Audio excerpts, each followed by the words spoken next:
Bonjour, en terminale, la continuité ne sert que dans le théorème des valeurs intermédiaires, un théorème indispensable dans presque tous les sujets de bac. Dans cette vidéo, nous verrons d'abord la différence entre une fonction continue et une fonction qui n'est pas continue, puis nous verrons en détail comment se construit le théorème des valeurs intermédiaires. Qu'est-ce que la continuité, ou plutôt, qu'est-ce qu'une fonction continue? Eh bien, c'est très simple. Une fonction continue est une fonction que l'on peut tracer sans lever le stylo. Prenons un exemple. Cette fonction est continue, alors que celle-ci n'est pas continue. Parmi les fonctions que vous connaissez, lesquelles sont continues? Il est évident que les droites, que l'on peut tracer d'un seul trait, sont continues. De même, les paraboles associées au polynôme de degré 2 sont elles aussi continues, tout comme tous les polynômes. Les deux nouvelles fonctions que vous découvrirez en terminale, le logarithme et l'exponentielle, ainsi que la fonction racine de x, sont elles aussi continues. Alors vous l'aurez peut-être deviné, les fonctions qui ne sont pas continues sont l'inverse et plus généralement toutes les fonctions quotient. En effet, les fonctions quotient ont un trou dans leur tracé au niveau du zéro du dénominateur qui correspond à leur valeur interdite. On le voit très bien sur la courbe associée à 1 sur x, il y a une rupture au niveau du zéro. Par contre, il est essentiel de constater qu'elle est tout de même continue sur l'intervalle moins l'infini 0, ainsi que sur l'intervalle 0 plus l'infini.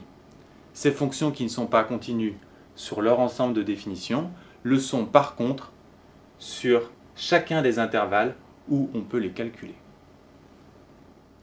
Ainsi, la plupart des fonctions sont continues sur l'intégralité de leur ensemble de définitions. Par contre, les quelques fonctions qui ne le sont pas sont continues sur des intervalles.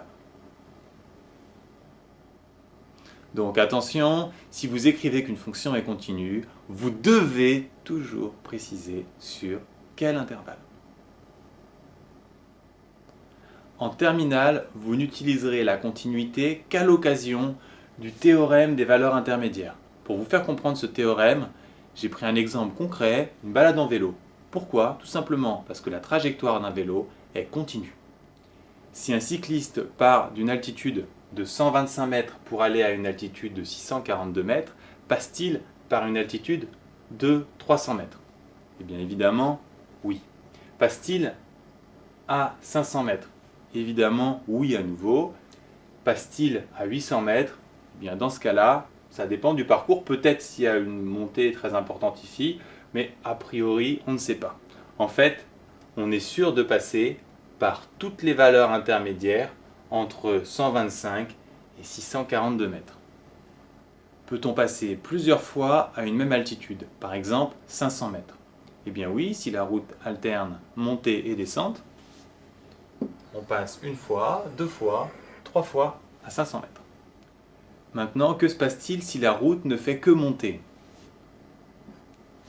Eh bien, on constate qu'on ne passe qu'une seule fois à 500 mètres d'altitude, et ce, quelle que soit la montée. Le théorème des valeurs intermédiaires est la traduction mathématique de notre balade à vélo. Si une fonction est continue, c'est-à-dire que l'on peut la tracer sans lever le stylo, et strictement croissante, ce qui correspond à notre route qui ne faisait que monter dans l'exemple précédent, alors pour toute valeur intermédiaire k, il existe une seule solution alpha à l'équation f de x égale k. Comment s'énonce ce théorème? Il faut commencer par rappeler les trois conditions d'utilisation. F doit être continue, strictement croissante, ne pas oublier de rappeler sur l'intervalle AB. Nous avons déjà deux conditions. La dernière consiste à rappeler que K est une valeur intermédiaire, c'est-à-dire située entre f de A et f de B. Il suffit pour finir de donner la conclusion. Il existe une et une seule solution à l'équation f de x égale k. Cet énoncé est à connaître par cœur. Il s'applique également aux fonctions décroissantes. Dans ce cas-là, deux changements. Évidemment, on précise décroissante. Et deuxième changement ici, cette fois-ci, puisque la fonction descend, k est compris entre f de b et f de a. Quel est l'intérêt de ce théorème? Face à une équation compliquée que vous ne pouvez pas résoudre à la main, que vous rencontrerez sous la forme f de x égale k, le théorème vous donne tout d'abord l'existence, ce qui vous permet de ne pas chercher dans le vide une solution. Vous savez que vous ne cherchez pas pour rien. D'autre part, il vous donne l'unicité, ce qui vous assure que quand vous aurez trouvé votre résultat, il n'y en aura pas d'autre.